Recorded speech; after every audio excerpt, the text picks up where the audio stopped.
everyone. Welcome to E-Times Lifestyle. I'm Kalpana Sharma, editor Lifestyle, and today I will be talking to one of the most influential names in the fitness industry, who's popularly known as Shivoham. He began his journey as the owner and founder of India's first CrossFit box in 2009, grew to train some of India's biggest celebrities, coaches, athletes, and thousands of fitness enthusiasts. He's now also training online to train many more professionals and fitness enthusiasts around the world.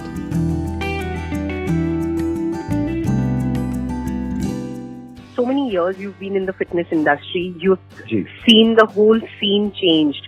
So, how would you like to sum up your journey really? Firstly, thank you for following me. It definitely means a lot, and I hope that besides following me, you're also trading, not just following me. Yes, trying to. So lovely, that's good. So yeah, I mean, it's been a long, not as long. This is not a very long time, but just the way things are moving, the whole industry has evolved a lot. So, I think back in the days, it was even before I got CrossFit down to India, it was just weight training. Nobody really knew anything else. It was basically, I think, just aerobics was there, maybe spinning was there, and then there was just weight training. There was no functional, there was no CrossFit, there was no Zumba, there was animal flow. None of this was there. So, I think with time, it's a good thing that so many different modes of fitness have come in. So many different training styles have come in. But I feel that with so many different styles of training coming in, people have got even more confused than before. I agree. It just gives them, firstly, because there is no other option. People had no other choice but to stick to one program and make it work. Today, because there are so many different options available, people feel that, let me try this. Okay, then they do it for 1 week, 2 weeks, 1 month. Maybe result nahi aa raha. Okay, let me try this. Instantly result nahi aa raha. Of course, result nahi aayega. Any particular form of training that you try, of course, it has to depend on your mental temperament. If that suits you, suits your lifestyle, if that is something that you love doing. If you don't, then of course you might want to change. But if it is still the mental temperament, people are started getting bored very easily. So they try one program and then they don't see the results and they just want to change right away, and eventually they give up because they've tried now 10 different things, and now with 10 different things also they've not been able to see results. So automatically the word gets out through those people that अरे नहीं यार इससे कुछ नहीं होता, this training style is nothing different. मैंने तो कुछ result नहीं देखा. अरे बाबा, but you didn't see results because you never stuck to it. So same thing has become with diet itself. Before there was no other option. Before it was only vegetarian or non-vegetarian. Very simple. Either you are a veg, either you are a non-veg. There was no keto, there was no vegan, there was no low carb, there was none of these experimental diets were there. And technically, if you go to see all the diets also, even vegan, whether it's vegan, whether it's keto, they all came from a medical standpoint. Someone who was lactose intolerant had to become a vegan because they couldn't consume dairy. Someone who keto diet was completely a medical diet for people who were suffering from brain diseases like Alzheimer's and Parkinson's and all of that. And those were the people who were given keto diet because of the high fat content. The brain actually started functioning well. Now, automatically, when that started happening, the doctors noticed and the people noticed, people lost the let's introduce this as a ketogenic diet. Then automatically the keto diet kind of started, intermittent fasting started. But then it doesn't stop there. The actual original ketogenic diet becomes so diluted that now in the market there are 10 different types of ketogenic diet. You feel like eating a little bit of sweets, no problem. Let's do one thing. Monday to Saturday you do a ketogenic diet, and then on Sunday you can eat whatever you want. It doesn't work that way. Instead of doing them good to your body, you actually end up doing worse, because now what you're suddenly having a very high fat diet, and then now you're going back to you're confusing your body, and you're forcing your body to think too many different things. Right. So it's great that all these things, there are different modes and different diets that are coming, but unless and until there's no proper education, it's going to put people in a worse situation than they were ever before. Yeah, I completely agree with you when you said that, now people with so many options available, people are completely confused. They don't know. I mean, I know of so many people around me who started keto diet and, just went off it. And there are, like you said, different variations of keto diet. And what is working, there's no medical backing to it. People are just blindly following, diet. So, yes, there is a lot of confusion, and times were simple before. Now, one thing that, one question that I've been wanting to ask you is, there was a time with so many workouts coming in the picture, there was a time that people were kind of moving away from weight training. But now we are back to that stage where, everyone feels that for weight loss, you need to do weight training. What do you have to say about it? That is absolutely 100% true. Because, see, when you think about muscle, muscle will grow, and it's basically a response to stimuli, and that only stimuli can be given by weight training. Now, whether you're doing weight training with weights or you're doing it with your own body weight, at the end of the day, there has to be some form of resistance training. Muscle is the main. Today, muscle is considered as the largest organ in the body.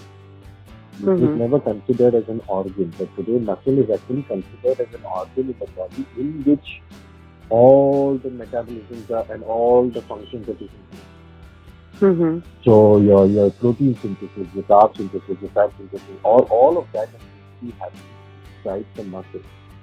So technically, if you have good amount of muscle on you, and this is of course a fact as well, that having a good amount of muscle automatically increases your metabolic rate. Automatically increases your metabolism, which means that now your body, because you have so much muscle on you, needs to work a little bit harder. So therefore, it will burn way more calories throughout the day, unless otherwise, for someone who doesn't have that much muscle. Right. So when you look at that, another question that I wanted to ask was, is weight training, how is weight training different for men and women, or is it the same? I would say it's exactly the same. For the sake of marketing and the sake of packaging and making it look fancy, there are trainers out there who say, special weight training for women. How is a woman different from a man when it comes to muscle? Right. Women are taking part in the Olympics, women are taking part in Olympic lifting, women are taking part in powerlifting, they are still doing marathons, they're playing every single sport there is that a man is playing. So why should there be any difference in the training style? Right. The only difference between a man and a woman when it comes to not even anatomy, but when it comes to basically the distribution of certain hormones in the body, which are there for a certain purpose. For a woman to bear a child, and for man to basically have the masculinity, the hair, the Adam's apple, and all of that. Right. So besides the hormone aspect, everything else has to be the same.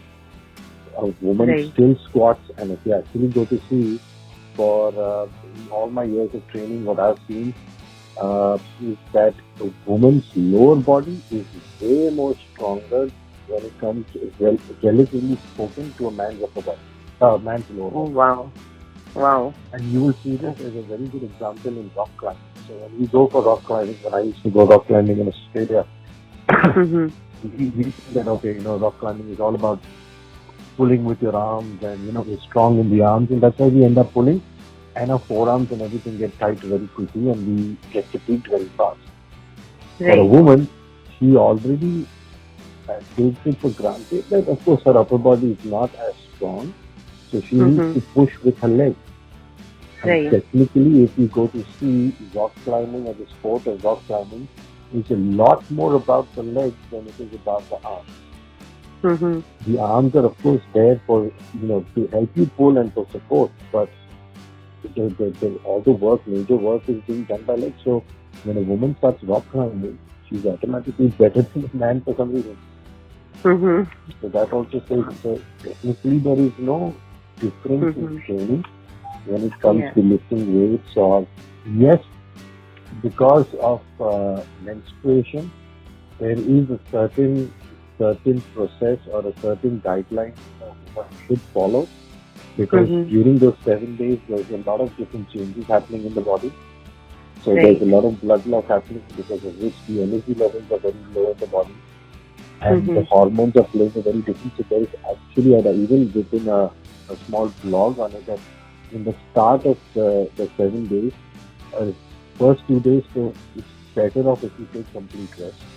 The body is already under so much stress, but for you to go to a gym and push yourself would be the worst thing you can do for your own body.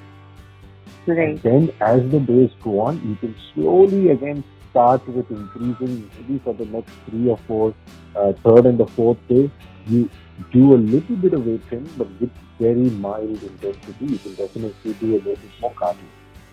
After the 5th and the 6th day, that's when you can start picking up your pace again and push your body to its maximum intensity, because everything is back to normal. This is one very important thing that women also need to understand, is that it is not necessary to push your body every single time. Every session, the body is not going to change in a day. Neither is going to get destroyed in a day. So if 2 days you take some time off, because the body is anyways under stress, the body is anyways weak, why do you want to push it? Take a break, do a little bit, go for a walk if you want. And then again, that's quite useful information. Yes. And when the cycle is done, then again go back to your high intensity. That's quite interesting. So now moving to nutrition, one thing that we keep talking about, protein. Yeah. So there are people who are just picking protein powders over the counters. Their trainers are recommending them protein powders, because they're being told that their daily nutrition will not give them the required amount of protein that they need. Correct. What do you have to say about this? So you will be quite surprised. I've been talking to Linda a lot about the concept of protein. And just the way science is going and everything, I actually think that someday science is going to come and tell us that protein is actually not completely necessary, and that somehow the body can manufacture protein by itself. I mean, it's just a long shot, but technically, if you notice nature, we are not that different from nature. If you notice animals in the wild, a lot of them are herbivorous. They don't even eat meat. Yes. And if you see what they do is they graze for a long period of time. They eat very slowly. They move very slowly. They rest. And every now and then they do sprint to get away from the predator. But if you see the fat content on their body, it's hardly anything. The legs are muscular. You can see every muscle fiber on the legs. And how is that possible? Where are they getting their protein from? I mean, of course, this is just a thought. There's no theory behind it or anything. But that's an interesting observation, actually. It is, and I still haven't found any kind of research. It's just, again, like I said, just a thought. Yes. But until like they say, innocent until proven guilty or whatever. Till now, yes, protein is very much needed by the body, but in certain quantity. And if you can get that quantity of protein through your food, then a protein supplement is not needed. But the reason we say that you should have a protein supplement especially after your workout, is because Right. the whey protein or the plant protein is already broken down protein. So the amount of time it takes for that protein to get absorbed into the bloodstream and go to the muscle is way shorter than if you would have paneer, or if you would have eggs, or if you have chicken, or if you have mutton, or if you have fish. Okay. So the more complex form of protein, the harder or the longer it takes for that to break down in the body and get absorbed into the body. That is why we say it's okay even if you're veg or non-veg. Right. At the end of the day, if you are spending time in the gym, if you are putting effort into it, and if you want to see results, then you might as well do all the other things also that will make it more efficient. Otherwise, you're just training for the heck of it. Right. For someone who's just going to the gym and doing cardio, doing into the gym, who just wants to be healthy and well, I wouldn't suggest them a protein shake unless they're not being able to get it to them. Okay. But someone who's going to the gym and lifting very heavy weights and doing CrossFit or other kind of functional training, intense training, I would definitely recommend that after your workout, let your first meal be a protein shake with a good amount of maybe, a banana, some peanut butter, milk, almond milk, whatever it is, to make it like a proper meal, because it will get digested and absorbed much faster and the muscles need it at that time. Right. But otherwise, you're absolutely fine. Okay. And between whey and isolate protein, can you help me understand the difference? So, whey protein is basically the protein that you get from milk. Isolate is just a way more, I would say, purer form of whey protein with lesser carbs in it. Okay. So there's whey protein, which is made from whey, which comes from milk, and then there's plant protein, which comes from either, depending on the source, whether it's, I think there's pea protein, there's rice protein, all the different kinds of plant proteins. Isolate is just, so there are certain processes the whey protein goes through, and isolate is one of the processes in which the protein content is more and the carb content is less. Right. So also, you've been training many stars, and recently you were training Ranbir Kapoor, you're training Jacqueline now. So what's the experience like? What's their training style? What are the things that you see that you feel that they need to work on, or things that they are very particular about during workouts? Of course, when it comes to that, like for Jacqueline, she's already very fit. She's already thin. So for her, it's all about, Jacqueline, of course, I've known her for more than 10 years. I started training her just before they started shooting Race 3. So I've been training her on and off for quite some time. And with her, it's always been about fitness. It's always been about being strong. So, she loves gymnastics, she loves the pole, all that kind of stuff. So for her to be strong enough to do the pole as an exercise, for her to be strong enough to do handstands, that is the goal when it comes to Jackie. For Ranbir, of course, it was very different. He had to aesthetically look a certain way for his current rom-com, and then of course look a certain way for animal. So that's the goal. But again, I've managed to convince him as well that at the end of the day, it does not matter what our goal is. Fitness should definitely be our first priority. Right. And once we are fit and once we are already in that middle ground, then going either way is never a problem. Either if you want to be a little bit more ripped, or if you want to be a little bit more bulky, then it's never a problem. Okay. Who do you see as the fittest in the industry right now? No. I would say that definitely a lot of them are fit today, because everyone is doing some or the other form of fitness routine. Whether it's Tiger, whether it's Varun, whether it's Ranbir, whether it's Jacqueline. I mean, you see all of them, and you can easily say that, and also for to be able to stand on your feet and do the, whether it's song or whether do the shoot or something. I mean, you have to be a certain level of fitness to be able to do everything that the industry requires you to do. True, absolutely. You know, this reminds me some of your Instagram posts where you share those bloopers, you know, people who exercise the wrong way. I would like to know, you know, what are some of the very nagging things that you see, things that really annoy you, that, you know, when it comes to form or, you know, the amount of weight one is lifting, please share with us.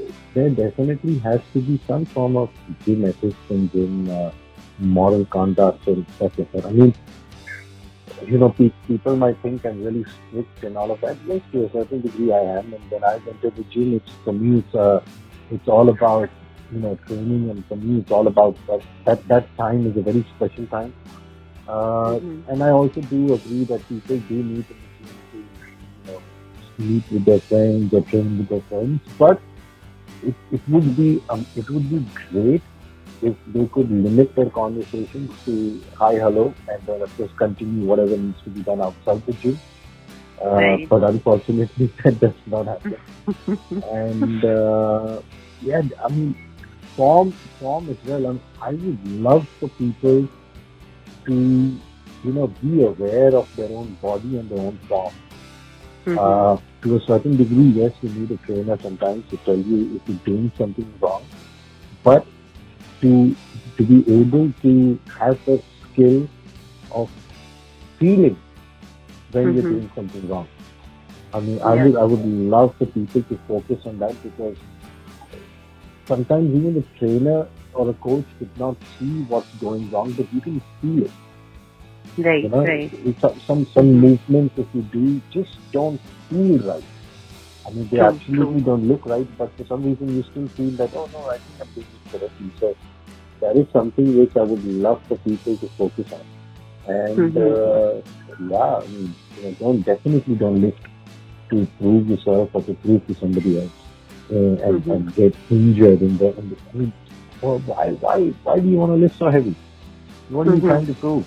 I mean, to Instagram, to who? Instagram doesn't care if you lift 300 kg.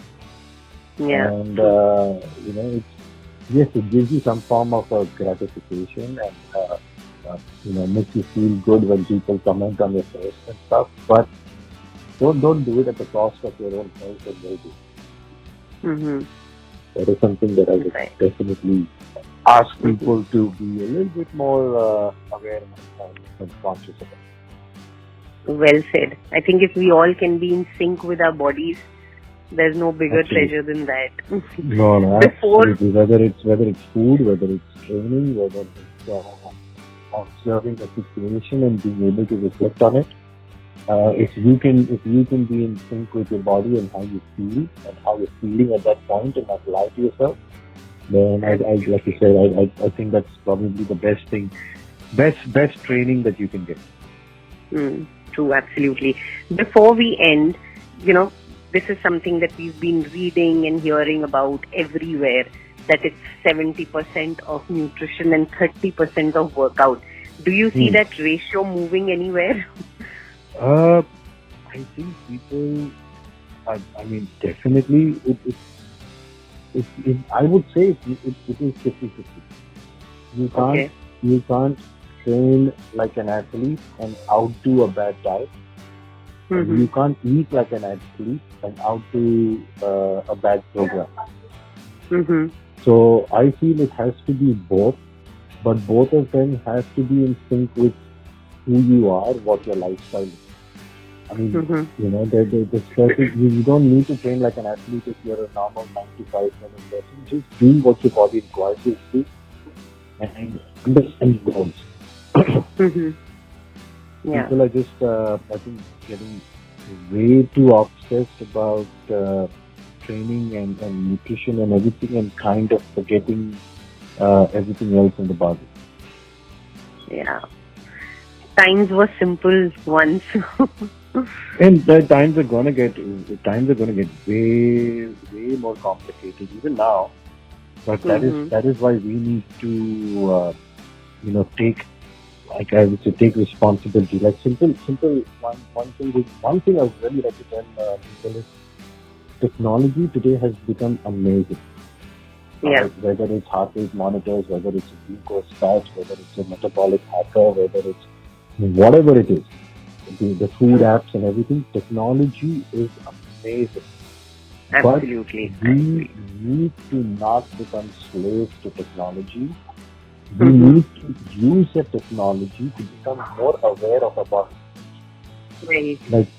Like right now, I'm using a glucose patch, but I'm not using it as I would say I'm using it as a toy right now, just for 15 days to understand how I'm training and what I'm eating and how it's affecting. 15 days is enough time for me to understand my bad habits, correct them, and to know my body. After that, I don't need to use the glucose patch anymore. Right. Same thing with the heart rate monitor. You will be able to tell when you are, at your max heart rate. Yes. You will be able to tell when you're at a resting heart rate. You will be able to tell when you're resting between sets and now you're recovered to go for another set. You don't need a heart rate monitor to keep looking at it and take pictures of it or put it on it. You don't need a calorie counter. You know by now how much calories. And 10 calories up or down is not, again, going to crush you or make you rise up. It's a process which has to happen over a long period of time. The better you can understand yourself and not let your mind get distracted by all the tech that is out there, use it. Definitely use it because it's an amazing tool to be aware of your body. Certain things which are happening inside the body, you will not be able to check. So these technologies, these tech gadgets definitely help us, but only use it for a short period of time so we are aware of how you're feeling, and then let it go. I think that is probably the biggest thing I would like to tell anyone and everyone. So that's a very informative note that we end on. Thank you so much for joining us. Thank you. Thank you, Kalpana. Thank you. Have a great day.